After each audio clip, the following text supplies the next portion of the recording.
myself, and I work at the University of Derby as a senior lecturer in governance of advanced technologies. And I've been working on that now for the last 5-6 years. So it's kind of interesting to come and raise some interesting questions which are very, very important if we are to gain success and value from our use of advanced technologies like analytics and AI and other technologies. Well, I think there are various ones. One of the biggest trends is the use of AI, and AI is a very big term. It covers things like neural networks, but it also covers the use of rather clever forms of predictive analytics and regression analysis.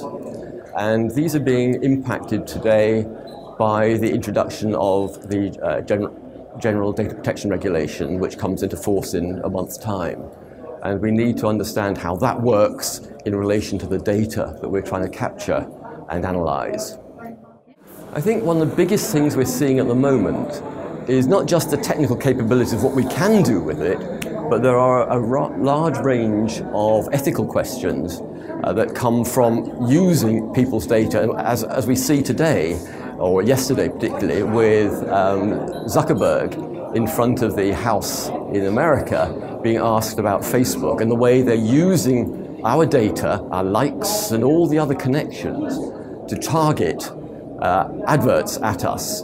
Now, if it's just ordinary adverts for products, I don't have too much of a problem, but what's happening within social media is that we're finding stuff being presented as facts, fake news, which isn't identified as a true advert. We saw this with the various elections in America and the UK, where it wasn't obvious that this was actually an advert by an organization. And I think this is one of the biggest and most significant questions we have today, is how do we handle these things which we don't recognize as adverts? Because let's face it, we have learned over the last 30 years to almost ignore every single advert our eyes see. We don't perceive them. And yet, the stuff which is not identified as an advert, that is very, very subtle. And that is the stuff that is potentially changing people's behaviors and beliefs. And I think that's one of the biggest factors we have to worry about today.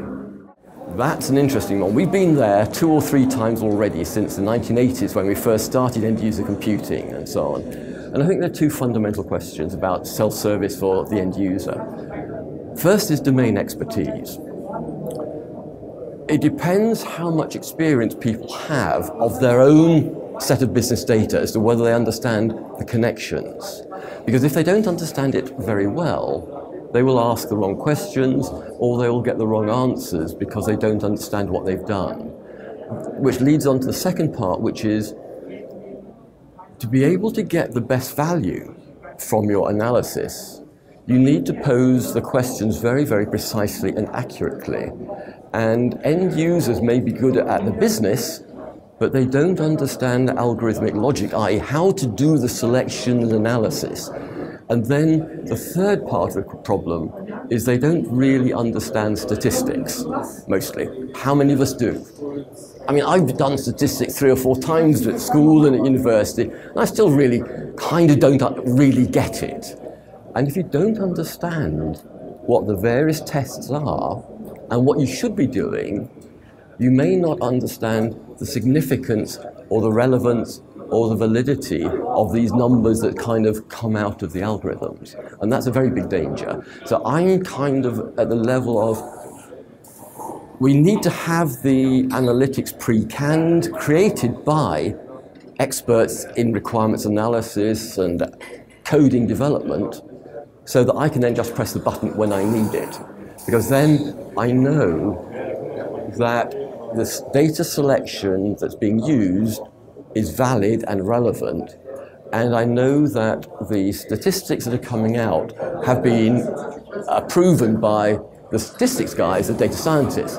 So I can then, and if I've been taught a little bit more about what it means, what these numbers mean, then I can make appropriate business decisions. But just allowing the end user to create the analyses themselves will give the wrong answer. My experience when I was at Rolls-Royce Aerospace in the mid-80s, which was the first cycle of end-user computing, I could give the same business question to 6 business experts. I would get 6 different answers, and I would also get compute resource usage varying by perhaps 3 to 4 orders of magnitude, which is a big problem for use of our compute services.